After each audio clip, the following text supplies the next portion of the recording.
이렇게 요한계시록 20장에 기록된 말씀을 통해서 하나님께서 주시는 은혜를 우리가 함께 나누기를 원합니다. 이 요한계시록 20장에는 모든 죄와 악의 주동자인 이 마귀가 잡혀 심판을 받는 모습과 또 어리석게 이 마귀를 따라가다가 죄의 문제를 해결하지 못한 이 불신자들의 최후의 심판의 모습을 기록을 하고 있습니다. 지난주에 말씀을 드렸지만 이 요한계시록 19장에서 이 불신자들을 이 권세로 또 우상으로 미혹했던 이 두 짐승 왕들과 거짓 선지자들이 예수 그리스도의 말씀의 검으로 심판을 받고 유황 불붙는 못, 이 불못에 던져졌다는 것을 말씀을 드렸지만 그 악의 권원인 이 마귀, 주동자 이 마귀는 20장에 지금 따로 기록을 해놓고 있습니다. 그래서 창세기서부터 종말까지 사람들을 미혹함으로 죄를 짓게 만들었던 이 마귀가 결국은 어떻게 망하게 되는지를 자세히 설명을 하기 위해서 따로 기록을 해놓는 것입니다. 이 마귀의 마지막 모습이 어떠한지를 잘 보라는 것입니다. 그래서 오늘 20장 1절에 보시면 하나님께서 계획하신 일이 이루어졌다는 것을 먼저 설명을 하게 됩니다. 거기 20장 1절에서 3절까지 말씀을 보시면 마귀가 무저갱에 갇힌 이야기를 기록을 합니다. 또 내가 봄에 천사가 무저갱의 열쇠와 큰 쇠사슬을 그의 손에 가지고 하늘로부터 내려와서 용을 잡으니 곧 옛 뱀이요 마귀요 사탄이라 잡아서 1000년 동안 결박하여 무저갱에 던져 넣어 잠그고 그 위에 임봉하여 1000년이 차도록 다시는 만국을 미혹하지 못하게 하였는데 그 후에는 반드시 잠깐 노일이라 라고 말씀을 하고 있습니다.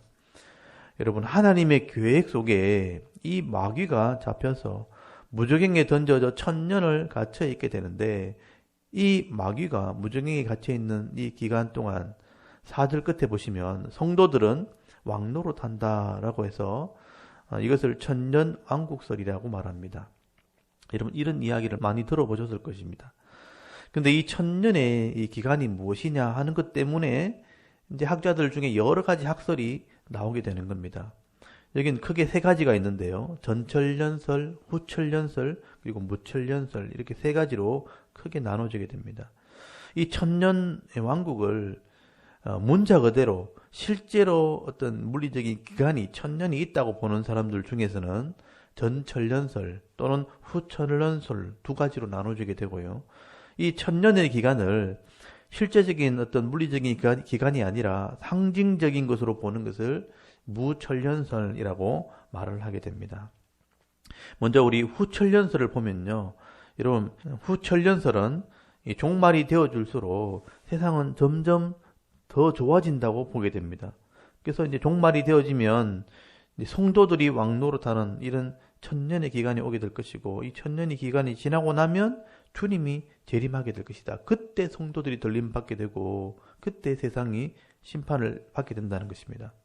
그런데 그렇게 되려면 세상은 점점 이제 죄가 사라지게 되어지고 좋아져야 되는데 실제 세상은 그렇지 않다는 거예요. 세상은 점점 악해지고 있는 겁니다. 그리고 성경에 이 후천년설을 근거하는 이런 말씀들이 거의 없습니다. 그래서 이제 후천년설일 가능성이 거의 없다고 보는 것이죠.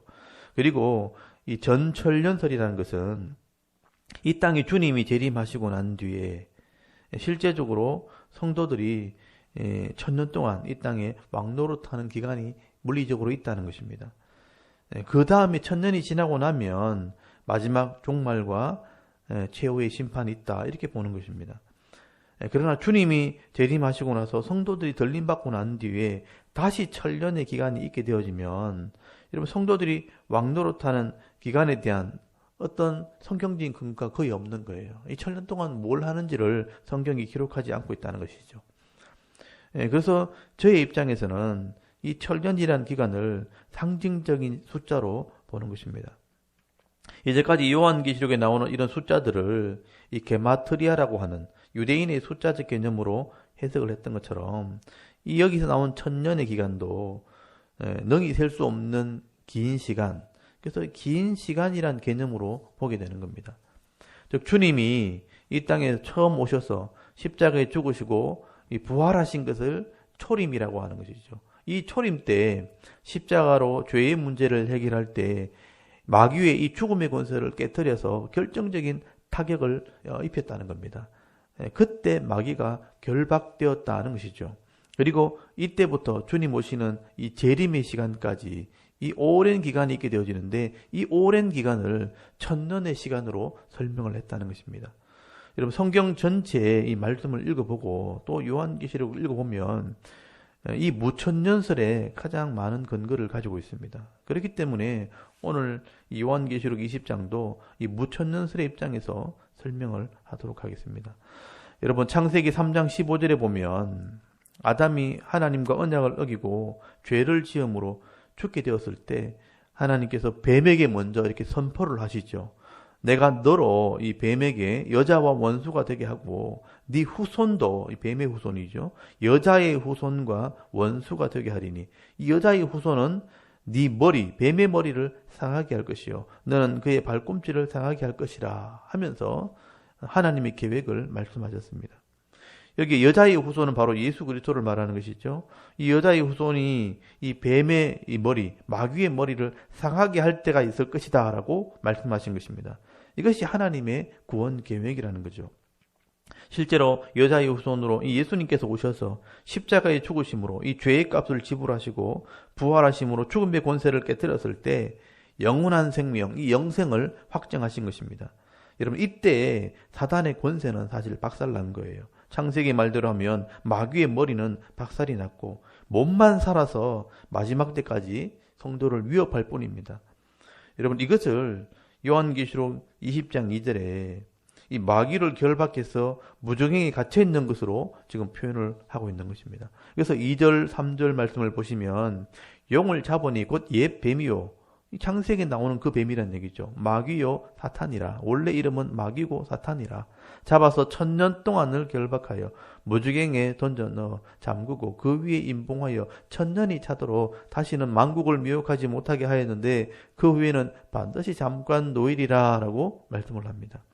여기 무저갱에 갇혀있는 이 1000년이라는 기간을 마귀는 힘을 잃어 결박되어서 1000년 동안 갇혀있는 것으로 이해를 한 것이죠. 그래서 여러분 마태복음 12장 25절에서 29절까지 말씀해 보시면 예수님께서 이 귀신을 쫓아내주는 사역을 하실 때에 내가 이런 결박하는 일이 있게 될 거다 하는 얘기를 말씀하신 것이 있습니다. 여러분 한번 찾아볼 수 있기를 바랍니다. 마태복음 12장 한번 보십시오. 마태복음 신약성경 마태복음 12장 여기 25절을 한번 펴보시기 바랍니다. 마태복음 12장 거기 25절부터 거기 29절까지 거기 보시면 예수님께서 귀신을 쫓아내실 때에 이 바리새인들이 예수님이 이 바알세불 이 귀신의 힘을 빌려서 귀신을 쫓아낸다 이렇게 말할 때 예수님께서 이런 원리를 설명하십니다. 이게 마태복음 12장 25절 우리 같이 한번 보겠습니다. 제가 한번 읽어보겠습니다. 예수님께서 그들의 생각을 아시고 이르시되 스스로 분쟁하는 나라마다 황폐하여질 것이요 스스로 분쟁하는 동네나 집마다 서지 못하리라. 만일 사탄이 사탄을 쫓아내면 스스로 분쟁하는 것이니 그리하고야 어떻게 그의 나라가 서겠느냐. 또 내가 바알세불을 힘입어 귀신을 쫓아내면 너희의 아들들은 누구를 힘입어 쫓아내느냐. 그러므로 그들이 너희의 재판관이 되리라. 그러나 내가 하나님의 성령을 힘입어 귀신을 쫓아내는 것이면 하나님의 나라가 이미 너희에게 임하였느니라. 사람이 먼저 강한 자를 결박하지 아니하고서야 어떻게 그 강한 자의 집에 들어가 그 세간을 강탈하겠느냐. 결박한 후에야 그 집을 강탈하리라. 아멘. 예수님께서 이 귀신을 쫓아내시면서 귀신들끼리 어떻게 귀신을 쫓아냈냐. 그럼 서로 망한 거 아니냐. 내가 성령으로 하나님의 권세로 이 귀신을 쫓아내는 것이다 하면서 이 비유를 들어서 29절에 보면 사람이 어떤 집의 것을 끄집어내려면 강한 자를 결박하지 않고야 어떻게 그 집의 것을 뺏어오겠느냐. 끄집어내겠느냐. 그러면서 그 강한 자를 결박한 후에야 그것을 가지고 오지 않겠느냐, 이런 비유로 말씀하신 것이죠. 그래서 이 강한 자는 결국 사탄을 말하는 것이죠. 하나님께서 이 사탄을 결박시켜 놓고 하나님의 자녀들에게 권세를 주는 거다, 그렇게 설명한 것입니다. 이런 걸 볼 때 하나님께서 또는 예수님이 이런 사탄을 결박하는 권세가 있다는 것이죠. 이것은 마치 우리 같은 사자는 아무리 소리를 치고 위협을 해도 아무런 해를 가하지 못하는 것처럼, 이 마귀가 사실은 예수님께서 초림에 오셨을 때 십자가에 죽으심으로 무적행에 가둬놓은 것이죠. 그래서 성도들을 죽이거나 이길 권세는 사탄에게 없다는 겁니다. 대신 뱀의 머리가 박살났지만 몸이 꿈틀거리는 것처럼 마귀의 이 쫄개들, 이 귀신들이 이 땅에 남아서 성도들을 괴롭히고 미혹할 뿐이라는 거예요. 여러분, 마귀나 귀신은 위협하고 미혹할 뿐이지 성도를 죽일 권세는 없습니다. 우리가 스스로 인생을 포기하거나 스스로 내가 죽음에 이르지 않는 한에는 우리가 망하지 않는다는 거죠. 그리고 마지막 시대에 하나님의 때가 되어지면 이 마귀가 잠깐 놓여서 만국을 미혹해서 마지막 전쟁을 함으로 세상을 망하게 하는 그런 역할을 할 뿐인 것입니다. 이렇게 마귀가 갇혀있고 묶여있는 동안 이 땅에서는 성도들이 그리스도의 복음을 전가하는 복음의 시대, 이 교회의 시대가 되어지는 것이죠. 그래서 이 1000년 동안 하나님께서 허락하시는 이 오랜 기간 동안 교회가 왕노릇하는 시대가 될 것이다 라고 말씀을 하게 되는 겁니다. 그리고 이때에 하늘에서는 순교자들이 왕노릇하게 되고 땅에서는 성도들이 왕노릇을 하게 되는 겁니다. 그래서 여러분 4절을 한번 다시 잘 보시기 바랍니다. 요한계시록 20장 4절을 잘 보시면, 또 내가 보좌들을 보니 거기에 앉은 자들이 있어 심판하는 권세를 받았더라. 또 내가 보니 예수를 증언함과 하나님 말씀 때문에 목배임을 당한 자들의 영혼들과 또 짐승과 그의 우상에게 경배하지 아니하고 그들의 이마와 손에 그의 표를 받지 아니한 자들이 살아서 그리스도와 더불어 1000년 동안 왕노릇하니라고 말씀을 합니다. 여러분, 이 모습은 하늘에 있는 순교자들을 말씀을 하게 되죠. 예수의 증언함과 하나님의 말씀 때문에 목배임을 당한 자들의 영혼들이라고 되어 있죠. 또 짐승과 우상에게 경배하지 않고 그들의 이마와 손에 그의 표를 받지 않는 자들이, 이 순교자들이 결국 예수님과 함께 왕노릇한다고 말씀을 하고 있습니다.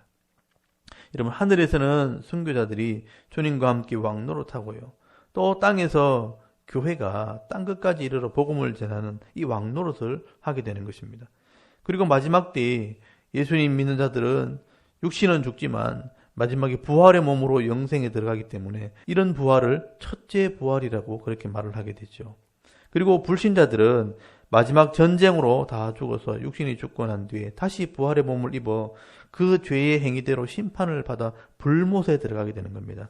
그래서 그 부활의 몸이 다시 죽어서 불못에 들어가니까 두 번째 죽음이라, 둘째 사망이라고 말씀을 하는 것이죠. 그러므로 성도들은 첫째 부활에 참여하게 된다고 이렇게 말을 하고요, 또 불신자들은 둘째 사망에 들어간다, 그렇게 말을 하게 되는 겁니다. 그래서 여러분 6절에 보시면 이 땅에 있는 성도들에게 하는 말입니다. 이 첫째 부활에 참여하는 자들은 복이 있고 거룩하도다. 둘째 사망이 그들을 다스리는 권세가 없고 도리어 그들이 하나님과 그리스도의 제사장이 되어 1000년 동안 그리스도와 더불어 왕노릇하리로다 라고 말씀을 하는 겁니다. 이 첫째 부활에 참여하는 성도들은 복이 있다는 겁니다. 왜냐하면 둘째 사망에 들어가지 않기 때문이죠. 그리고 이 성도들은 이 땅에서 1000년 동안 복음을 전하면서 왕같은 제사장으로 왕노릇하게 된다는 것입니다. 이것은 지금 우리가 주님 오실 때까지 땅끝까지 복음을 전하는 시대를 말하는 것입니다. 여러분, 이때 불신자들은 첫째 부활에 참여하지 못하기 때문에 마지막 심판 때까지는 살지 못하게 될 것이라, 그래서 육으로도 영으로도 그들은 죽은 자들일 뿐입니다. 그러므로 이 마귀가 무저갱에 갇혀있는 동안 하늘에서는 순교자들이 예수님과 함께 보좌에 앉아 왕노릇하고, 이 땅에서는 첫째 부활에 참여할 성도들이 복음을 전하면서 왕같은 제사장으로 왕노릇한다는 것을 말씀을 하는 것이죠. 그리고 이 1000년의 기간이 딱 차게 되면 더 이상 회개하고 돌아올 사람이 없기 때문에 하나님이 계획하신 때가 되었을 때 무저갱에 있는 마귀가 잠깐 놓여서 이제 이 땅에 남아있는 이 끝까지 회개하지 않는 불신자들을 미혹해서 결국 마지막 전쟁으로 다 심판을 하게 되는 것입니다. 여러분, 이것이 7대접의 재앙 중에서 6번째 대접과 7번째 대접을 말하는 것입니다. 그래서 오늘 요한계시록 20장 7절에 보시면 천년이 참에 사단이 그 옥에서 놓여 나와서 땅의 사방 백성 곧 곡과 마곡을 미혹하고 모아 싸움을 붙이리니 그 수가 바다의 모래 같으리라 라고 말씀을 하는 겁니다. 이것이 마지막 불신자들이 남아서 하는 마지막 전쟁, 16장에 7대접에 나오는 마지막 아마겟돈의 전쟁을 말하는 것입니다. 이 전쟁을 통해서 이 두 짐승, 또 왕과 거짓 선지자들이 불못에 들어가게 되는데 이제 마귀도 그곳에 들어가게 되었다라는 것을 강조하게 되는 것입니다. 그래서 오늘 9절, 10절에 보시면 그들이 지면에 널리 퍼져 성도들의 진과 사랑하는 성읍을 두르매 하늘에서 불이 내려와 그들을 태워버리고 또 그들을 미혹하는 마귀가 불과 유황 못에 던져지니 거기는 그 짐승과 거짓 선지자도 있어 세세토록 밤낮 괴로움을 받으리라 라고 말씀을 하고 있습니다. 여러분, 이 모습이 16장에 7대접에 나오는 마지막 이 아마겟돈 전쟁이고요. 그리고 18장에 나오는 큰 성 바벨론의 멸망의 모습이고요. 또 19장에 나오는 이 새들의 잔치에 나오는 이 죽음의 전쟁인데요. 이 전쟁에서 결국은 모든 죄의 주동자 마귀가 불못에 들어갔다라고 말씀을 하는 것입니다. 근데 원래부터 이 불못이 마귀를 위해서 하나님께서 준비해 놓은 곳이라는 것입니다. 그래서 이런 마태복음 25장 41절에 보시면 예수님께서 말씀하신 이 양과 염소의 비유에 보면 마지막 종말에 양과 염소를 가릴 때에 이런 설명을 하시죠. 마귀와 그 사자들을 위하여 예비된 영원한 불에 들어가리라 라고 말씀을 하게 됩니다. 그런데 어리석게도 마귀의 유혹을 따라 불순종의 길을 갔던 불신자들이 결국 이 불못에 들어가게 된다고 말씀하시는 것이죠. 그래서 요한계시록 거기 20장 11절에서 15절까지 이 불신자들의 마지막 심판에 대해서 기록을 하고 있습니다. 여러분 11절을 한번 보시기 바랍니다. 또 내가 크고 흰 보좌와 그 위에 앉은 이를 보니 땅과 하늘이 그 앞에서 피하여 간 데 없더라. 또 내가 보니 죽은 자들이 큰 자나 작은 자나 그 보좌 앞에 서 있는데 책들이 펴 있고 또 다른 책이 펴졌으니 곧 생명책이라. 죽은 자들이 자기 행위를 따라 책들에 기록된 대로 심판을 받으니라고 말씀을 합니다. 여러분, 이 모습이 마지막 흰 보좌 앞의 심판을 말합니다. 보통 우리가 백보자 심판이라고 말을 하게 되죠. 여러분, 이 백보자 심판은 이 땅에 있는 모든 불신자들 그리고 이미 죽은 불신자들의 그 마지막 심판입니다.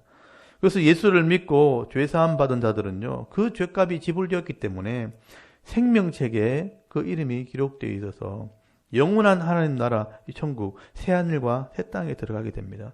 그래서 생명책은 단수로 기록되어 있습니다. 그래서 하나밖에 없다는 뜻이죠. 그런데 오늘 여기 강조된 것은 하나님을 믿지 않고 그렇기 때문에 예수도 믿지 못했고 하나님 말씀도 믿지 못해서 죄의 문제를 해결하지 못한 이런 영혼들은 다 그 죄 때문에 심판을 받게 되는 것입니다. 그래서 죄인들의 이 죄의 목록이 기록된 책은 굉장히 많습니다. 그래서 복수로 기록되어 있습니다. 이 죄의 목록이 굉장히 많다는 뜻이죠. 그러므로 이 죽은 자들이 자기 행위를 따라 책에 기록된 대로 심판을 받게 되는 것입니다. 그래서 여러분 13절에 보시면 이 땅에서 죽은 불신자들과 이미 죽은 불신자들의 영혼을 다 불러내어서 마지막 심판을 하게 됩니다. 바다가 그 가운데서 죽은 자들을 내주고, 이 바다는 세상을 의미합니다.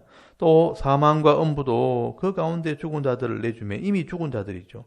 각 사람이 자기 행위대로 심판을 받고 사망과 음부도 불못에 던져지니 이것은 둘째 사망 곧 불못이라. 누구든지 생명책에 기록되지 못한 자는 불못에 던져지더라 라고 말씀을 합니다. 여러분, 바다, 이 세상에서 마지막으로 이 죽은 자들과 또 이미 죽은 이 음부에 들어가 있는 이 불신자들의 영혼들이 부활의 몸을 입고 다 이제 심판대 앞에 나오게 됩니다. 여러분, 이 부활을 요한복음 5장 29절에 보면 심판의 부활이라고 이미 기록을 해놓았습니다. 성도들은 영생에 들어가니까 생명의 부활에 참여하게 되고, 불신자들은 마지막 심판을 받으니까 심판의 부활로 나오게 된다라고 말씀을 하고 있습니다. 여러분, 그들이 예수의 십자가를 믿지 않고요, 언약을 하지 않았기 때문에 그 죄가 그대로 남아있고요. 그 죄 때문에 심판을 받아 마귀가 들어간 이 불못에 함께 들어가게 된다라고 말씀을 하는 겁니다. 이분 여기 들어가면 영혼이 나오지 못하기 때문에 이것을 영벌이라고 말씀하는 것입니다. 이때 성도들은요, 이 심판의 모습을 다 지켜보게 됩니다. 그리고 그들의 고통을 당하는 모습들을 보면서 위로를 받게 되는 것입니다. 그래서 여러분, 이 땅에서 예수님 때문에 억울함을 당하기도 하고요. 말씀대로 산다고 놀림을 당하고 핍박과 환난을 당하지만 사실 하늘에서 이런 영원한 위로를 성도들이 받게 되는 것입니다. 그래서 여러분, 누가복음 16장 25절에 보면 거지 나사로가 천국에서 고통받는 이 부자를 보면서 위로를 받는 장면을 기록해 놓았습니다. 아브라함이 이르되 너는 살았을 때 좋은 것을 받았고 나사로는 고난을 받았으니 이것을 기억하라. 이제 그는 여기서 위로를 받고 너는 괴로움을 받으리라. 이렇게 말씀을 하는 겁니다. 여러분, 마지막에 성도들이 최후의 승리자가 되어서 영원한 위로를 받게 되는 것입니다. 이런 승리자의 모습을요, 말라기서 4장 1절에서 3절까지 보시면 이미 기록을 해놓았습니다. 여러분, 말라기서 4장 1절에서 3절까지 말씀을 한번 찾아볼 수 있기를 바랍니다. 구약성경 마지막에 있는 말라기서 4장 1절에서 3절까지 말씀을 우리 찾아서 한번 같이 읽어보겠습니다. 우리 다 같이 한번 읽어봅니다. 시작. 만군의 여호와가 이르노라. 보라, 용광로 불 같은 날이 이르리니 교만한 자와 악을 행하는 자는 다 지푸라기 같을 것이라. 그 이르는 날에 그들을 살라 그 뿌리와 가지를 남기지 아니할 것이로되 내 이름을 경외하는 너희에게는 공의로운 해가 떠올라서 치료하는 광수를 비추리니 너희가 나가서 외양간에서 나온 송아지같이 뛰리라. 또 너희가 악인을 밟을 것이니 그들이 내가 정한 날에 너희 발바닥 밑에 재와 같으리라. 만군의 여호와의 말이니라. 아멘. 여기 보시면요, 이 땅에서 마음의 상처를 받고요, 고난받는 성도들, 이는 성도들이 마지막에 죄인을 심판할 때에 하나님께서는요, 치료하는 강소를 비추어서 다 회복시키고요, 외양간에서 나온 송아지같이 뛰게 한다는 겁니다. 그리고 그 악인들은 발바닥 밑에 재같이 밟게 될 것이라 라고 말씀하죠. 이 최후 승리자의 모습을 이렇게 설명하고 있는 겁니다. 이렇게 하나님께서는요, 당시 고난받는 초대교회 성도들에게 이 성도의 마지막 모습과 이 불신자들의 이 심판의 모습을 분명하게 보여주고 있는 겁니다. 그리고 세상의 환난 때문에 이 두려워하거나 염려하지 말고 담대하게 영적인 싸움에서 싸워 이기라고 지금 이 말씀을 기록하고 있는 것입니다. 오늘 저와 여러분도 마찬가지입니다. 이 땅에서 예수를 믿지 않는 자들이요, 세상에서 큰 소리치고 거짓으로 악함으로 힘과 권세를 가지고 이 불신자들이 더 성공하는 것처럼 이렇게 보이고 더 잘 사는 것처럼 보이지만 성도들이 마지막에 승리한다는 것입니다. 여러분, 이 땅에서 성도들이 정직하게 또 착하게 성실하게 살면서도 늘 가난하고 실패하는 것처럼 보이지만 사실은 이것 때문에 염려하거나 두려워하지 않기를 바랍니다. 오늘도 이 요한계시록 20장 말씀을 통해서 마귀가 불못에 던져지는 이런 모습과 불신자들의 이 최후의 심판의 모습을 보면서 결국 예수를 믿는 성도들이 최후의 승리자가 된다는 것을 여러분 기억할 수 있기를 바랍니다. 그래서 오늘도 우리가 예수의 십자가를 믿는 믿음 안에서 사탄의 권세를 이기고요, 죄의 욕심을 이기고 세상을 이기는 승리자의 삶을 살아갈 수 있는 저와 여러분의 이런 영적인 모습이 될 수 있기를 주의 이름으로 축원합니다. 아멘. 잠깐 기도드리겠습니다.